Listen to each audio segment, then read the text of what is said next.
Assalamualaikum warahmatullahi wabarakatuh. Selamat sore sahabat Indonesia dan juga teman-teman yang berada di mana saja berada.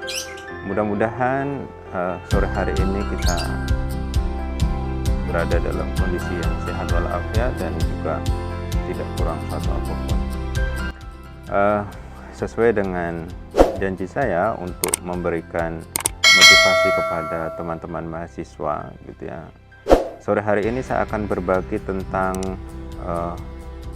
keterampilan hidup atau life skill gitu ya.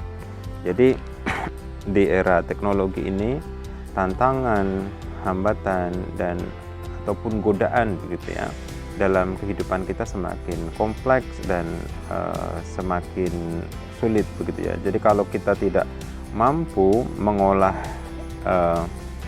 hidup kita secara maksimal, baik dari segi waktu, kemudian dari segi emosi, kemudian itu akan berimplikasi pada aktivitas-aktivitas kehidupan kita yang tidak menguntungkan gitu bagi kehidupan kita secara pribadi maupun bagi kehidupan orang-orang yang ada di sekeliling kita. Nah, ini hal yang paling penting begitu ya. Kita sebagai sesama muslim saling mengingatkan bahwa mengatur waktu itu menjadi kunci utama kesuksesan kita, bukan hanya di dunia ini tetapi juga sampai di akhirat. Karena apa?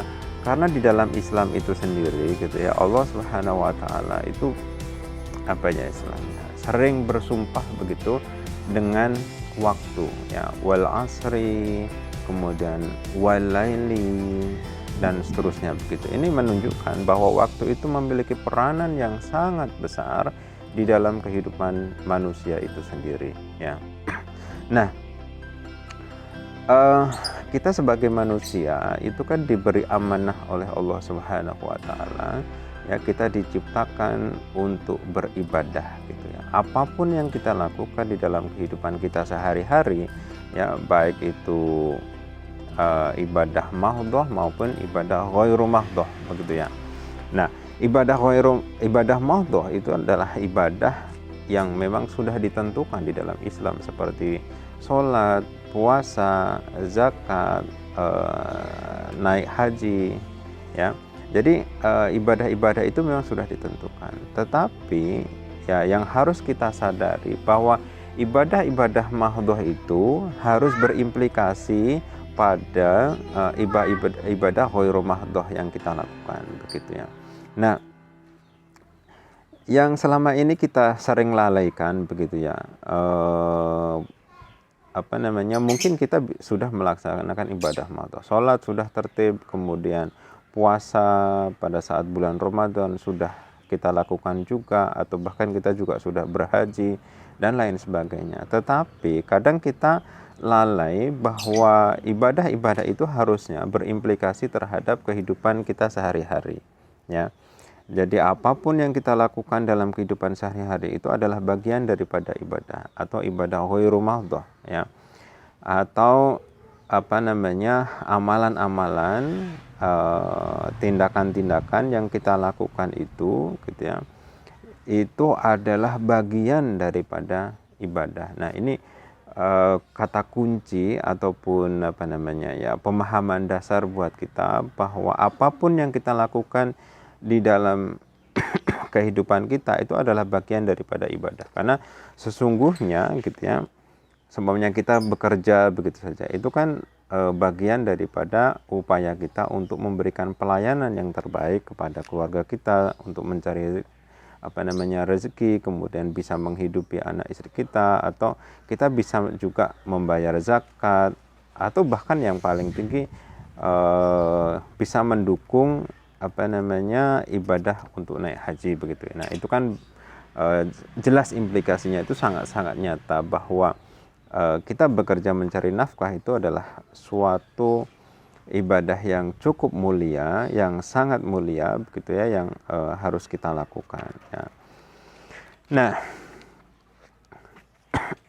namun demikian ya, saya ingin menekankan ya untuk sore hari ini pada hal-hal yang sifatnya sederhana, yaitu kemampuan sederhana atau aktivitas-aktivitas sederhana yang sering melalaikan kita, bahwa hal itu bagian daripada ibadah ya. Contoh, kita kan setiap manusia itu memiliki jatah waktu yang sama, yaitu 24 jam. Selama 24 jam ini kita secara hukum alam ataupun secara sunatullahnya begitu ya, kita harus menyisihkan waktu untuk istirahat kurang lebih 8 jam. Menurut ilmu kesehatan juga disebutkan bahwa istirahat yang bagus itu adalah ya kurang lebih 8 jam. Ya, kalau dalam Islam ya mungkin kita bisa mengurangi lah begitu, tidak mungkin kurang lebih 6 jam dan seterusnya. Dan perlu menjadi catatan buat kita tidak boleh memaksakan diri untuk mengurangi porsi tidur kita, atau sampai porsi tidur kita kurang karena terlalu banyak ibadah juga kurang bagus, karena harus ada keseimbangan. Jadi di dalam Islam itu yang ditekankan adalah keseimbangan ya, yang keseimbangan dunia dan keseimbangan untuk akhirat begitu. Nah, makanya ya kalau kita sudah memiliki porsi katakanlah 8 jam untuk istirahat, berarti waktu ataupun porsi kita untuk bekerja pun yang tidak jauh dari itu, kurang lebih 8 jam. Bagi kita yang sekolah, ya sekolah itu diantara dari jam 7 sampai katakanlah sampai jam 2 gitu, atau ada yang sampai jam 3 begitu, kurang lebih segitu. Nah, kita masih punya beberapa waktu juga begitu ya, di waktu kita terjaga atau tidak tidur itu untuk melakukan hal-hal positif gitu ya, yang bisa memberikan kontribusi terhadap kehidupan kita. Ya, diantaranya adalah belajar, bekerja, dan bermain. 3 hal ini ya, kecuali yang saya sebutkan aktivitas utama istirahat dan lain-lain, kita ada 3 aktivitas yang sangat penting gitu, yang mempengaruhi kesuksesan hidup kita, yaitu belajar, bekerja, dan bermain. 3 aktivitas ini harus memiliki proporsi yang rasional ya. Jadi kalau kita sudah dewasa itu kan memiliki proporsi ya, alokasi waktu yang sudah dipertimbangkan sedemikian rupa sehingga aktivitas yang kita lakukan itu memberikan manfaat gitu buat diri kita sendiri ataupun buat orang lain. Nah, saya ingin fokus kepada mahasiswa ya. Mahasiswa itu kan tugasnya belajar ya. Mahasiswa itu tugasnya belajar. Kalau mahasiswa itu tugasnya belajar, maka porsi belajar itu harus jauh lebih banyak daripada mereka yang sudah bekerja ya. Jadi porsi belajarnya itu kalau saya kalkulasi katakanlah ya minimal ya 8 jam gitu ya, sesuai dengan porsi tidur yang standar begitu ya. Jadi minimal 8 jam. Nah, 8 jam itu bagaimana membagi waktunya? Kalau kuliah itu kan paling maksimal 3 sampai 4 jam ya. Kalau sehari rata-rata katakanlah 4 SKS begitu ya. Kalau 1 SKS itu 50 menit, berarti kalau 4 SKS ya 200 menit. Dan itu pun saya yakin kalau perkuliahan, apalagi sekarang perkuliahan online seperti ini, itu pasti tidak maksimal. Berarti itu kan penggunaan waktu untuk belajar selama kuliah online itu kan tidak lebih dari 2 sampai 3 jam. Nah, berarti masih punya waktu antara 4 sampai 6 jam ya Anda untuk belajar mandiri. Nah, justru ya di saat-saat seperti inilah ya, di saat pandemi inilah Anda memiliki kesempatan untuk mengembangkan diri secara mandiri ya. Anda perlu menjadwalkan untuk membaca buku gitu ya, minimal katakanlah 2 jam, kemudian mengikuti kuliah seperti tadi saya sebutkan katakanlah 2 sampai 4 jam gitu ya. Kemudian untuk belajar dengan metode yang lain. Kalau tidak membaca buku ya Anda bisa melihat di YouTube gitu ya, dan lain sebagainya. Ya. Kemudian kalau Anda sebagai mahasiswa ya, aktivitas utama tadi saya sebutkan belajar. Anda kan juga memiliki tugas-tugas utama gitu ya.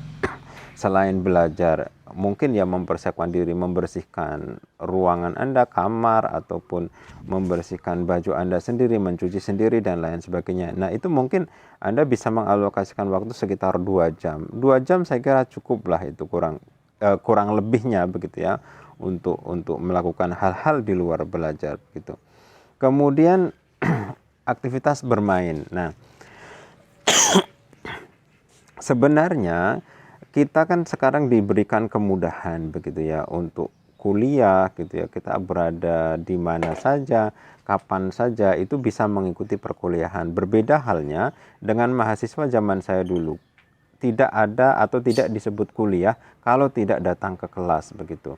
Nah, sekarang ini Anda di pelosok manapun begitu ya, cukup di rumah, cukup memiliki akses internet begitu. Nah, Anda bisa mengikuti perkuliahan dan Anda disebut juga sebagai mahasiswa. Nah, ini kan sebenarnya peluang besar begitu ya untuk Anda untuk mengembangkan diri ya. Makanya gitu ya. Di era modern sekarang juga dibantu dengan berbagai kemudahan gitu ya, seperti adanya YouTube, kemudian website dan media belajar lainnya begitu yang bisa Anda manfaatkan untuk bermain sekaligus belajar begitu ya. Nah, kaitannya dengan bermain sekaligus belajar ini hal yang penting. Ini adalah skill yang membutuhkan kesadaran yang sangat tinggi. Artinya ini hanya bisa dilakukan oleh mereka-mereka yang sudah memiliki kesadaran bahwa semua aktivitas di dalam hidup itu harus memberikan manfaat ya. Karena kalau tidak ini banyak yang terlena begitu ya. Banyak yang bisa mengakses smartphone ya, diantaranya dengan YouTube, dengan sosial media, dengan website, tapi tidak bisa memanfaatkan itu secara maksimal. Nah, ini banyak terjadi kepada teman-teman mahasiswa begitu ya. Jadi waktunya habis begitu ya, mengakses sosial media lebih dari katakanlah 3 jam dalam sehari tanpa menghasilkan tanpa penambahan pengetahuan atau keterampilan yang bermanfaat lainnya begitu. Jadi semuanya bersifat hiburan. Nah, makanya begitu ya. Adanya smartphone itu adalah suatu tantangan yang luar biasa bagi teman-teman mahasiswa begitu. Jadi Anda harus bisa memilah dan menentukan begitu ya, mana informasi-informasi, mana hiburan-hiburan yang memberikan manfaat untuk kebaikan bagi kehidupan Anda nanti ya. Saya bisa contohkan gitu ya, seumpamanya kita memilih tontonan katakanlah yang ada unsur pengetahuannya, sebenarnya traveling atau dalam bahasa Inggris mungkin jungle expedition ataupun vlog yang terkait dengan pengetahuan tentang agama, tentang kehidupan dan lain sebagainya begitu. Jadi kalau kita sudah mampu memilih informasi-informasi yang penting untuk kehidupan kita gitu ya, maka kita bisa membatasi gitu ya distraction ataupun halangan-halangan atau pengaruh negatif yang masuk di dalam otak kita. Ya, jangan sampai gitu semua hal yang ada di smartphone itu masuk ke dalam otak kita sehingga otak kita sudah penuh, kita sudah stuck, tidak bisa merubah diri, ya tidak bisa membedakan mana yang baik dan mana yang buruk, mana yang bermanfaat dan mana yang tidak bermanfaat. Ya, akhirnya waktu hidup kita itu habis di situ tanpa kontribusi kebaikan sedikit pun gitu. Naudzubillah. Jadi jangan sampai ini terjadi. Nah, Anda sebagai mahasiswa itu dari sekarang harus sudah mulai memilah-milah nih, atau katakanlah introspeksi lah gitu ya. Apakah aktivitas kita selama ini sudah ya memberikan dampak positif dalam kehidupan Anda atau belum? Nah, Anda yang paling paham ini. Nah, bagaimana juga tentang mengatur waktunya, ya. Jadi 3 hal itu tadi yang perlu diperhatikan oleh teman-teman mahasiswa di dalam menyiapkan diri Anda untuk menghadapi tantangan global, tantangan yang semakin terbuka ini ya. Karena terus terang gitu ya, kalau kita bandingkan di zaman saya dulu itu tantangannya jauh lebih berat sekarang gitu ya. Kalau dulu tantangan saya itu hanya televisi, dan televisi itu sudah ada pengawasnya namanya KPI, Komisi Penyiaran Indonesia. Semua program sudah diseleksi sedemikian rupa sehingga tidak melanggar hal-hal yang menyalahi ketentuan normal lah, katakanlah seperti itu. Nah, tetapi di YouTube ya, itu semua hal ada di situ, dari emas sampai sampah, bahkan sampai kotoran pun masuk di situ. Kalau semua itu masuk dalam otak kita, maka ya hancurlah diri kita gitu ya, dalam tanda kutip begitu. Ya. Nah, teman-teman mahasiswa ataupun calon mahasiswa, nah keterampilan yang saya sebutkan tadi ya, memilih, memilah dan menentukan tontonan itu adalah bagian daripada keterampilan hidup yang sangat penting untuk teman-teman semua pelajari, kemudian Anda aplikasikan dalam kehidupan sehari-hari ya. Karena kesuksesan kita itu tidak akan datang begitu saja tanpa perjuangan. Nah, bagian aktivitas kita untuk mengatur waktu sedemikian rupa, mengkalkulasi aktivitas-aktivitas yang bermanfaat, itu adalah bagian daripada jihad kita, jihad untuk menjadikan kita lebih baik untuk kedepannya ya. Saya sering mengatakan saya lebih aman membaca buku daripada belajar di sosial media begitu ya, karena apa, buku itu ya menurut saya sangat inspiratif gitu ya, dan tidak ada distraction, tidak ada godaan kita untuk dikit-dikit buka sosial media dan lain sebagainya. Makanya pesan saya, bacalah buku sesering mungkin ya, dari hal-hal yang sederhana. Mungkin Anda bisa baca dari novel yang ringan-ringan, yang inspiratif gitu ya, atau bisa juga membaca buku-buku biografi, sejarah hidup orang-orang sukses yang mereka bisa menjadi sukses karena bisa menyelesaikan atau bisa melewati tantangan-tantangan berat yang mereka hadapi sepanjang hidup. Nah, ini menjadi sangat inspiratif buat kita, dan ada upaya kita untuk melakukan hal yang terbaik bagi kita. Kalau kita membaca sejarah hidup perjuangan seorang tokoh sebanyak Hamka, Soekarno, Muhammad Ali kalau yang di luar negeri, atau tokoh-tokoh lain lah yang mereka itu bisa menjadi orang besar, itu kan tentunya karena mereka bisa lepas dari ancaman, dari tantangan yang sangat berat. Saya yakin gitu ya, dan seyakin-yakinnya kita manusia ini kan sudah diciptakan berdasarkan kemampuan kita untuk menghandle ataupun menyelesaikan tantangan yang sudah sesuai dengan kemampuan kita. Ya, la yukallifu nafsan illa wusaha. Ya, laha ma kasabat wa 'alaiha maktasabat begitu ya. Jadi Allah tidak akan menurunkan atau menciptakan tantangan kepada manusia kecuali sesuai dengan kemampuan mereka ya. Nah, kalau kita membaca buku-buku sejarah seperti itu, Kak Soekarno saja dibuang di mana-mana, dia tetap berjuang untuk memotivasi masyarakat Indonesia untuk meraih kemerdekaan begitu ya. Nah, itu otomatis akan mendorong kita gitu ya untuk berjuang lebih keras gitu ya, termotivasi untuk meniru seperti tokoh Soekarno begitu ya, agar bisa mencapai ya ataupun lolos dari ujian-ujian yang kita hadapi begitu. Demikian juga dengan kalau kita membaca novel inspiratif gitu ya, itu juga kita akan terdorong diri kita untuk melakukan hal-hal yang lebih baik ya. Berbeda halnya kalau kita semuanya hanya nonton sesuatu yang tidak ada unsur inspirasinya, atau bahkan justru merusak itu begitu ya, kita tidak akan termotivasi untuk melakukan hal-hal yang lebih baik gitu.